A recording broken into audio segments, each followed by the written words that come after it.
Welcome to my channel. Today I will be showing you how I increased airflow into my hull and extracted the hot air out on my Seadoo RXPX 300 RS using the Riva Racing air vent kit. Start by removing the seat to access the panel below the mirror. Here you can locate the T30 screw as well as the pull pin. Simply remove the pull pin. Now the T30 screw. A few light taps towards the front of the ski and the panel should slide off. Here you can see the first Riva Racing vent I installed. These fiber mesh vents prevent water entering the hull.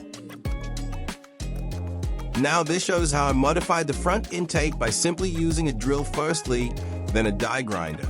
Now with these modifications, I have air intake drawing cool air into the hull with none or very limited water thanks to the Riva Racing vent. And any water forced into this panel will exit into the footwell. Now we have cool air going into the hull.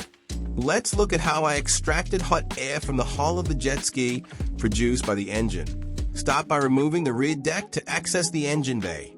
Here we have the engine, intercooler, and exhaust.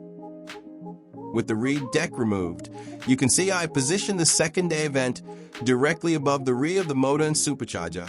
This greatly helps removing that unwanted hot air. Now reinstall the rear deck. This second vent is located under the rear seat support with little or no water seepage.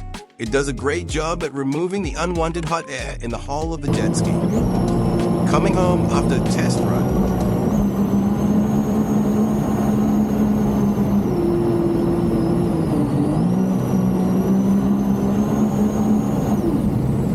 a noticeable difference in the acceleration.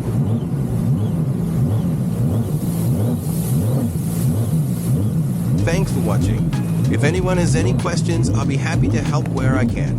Bring on the next GP Runabout event. Can't wait.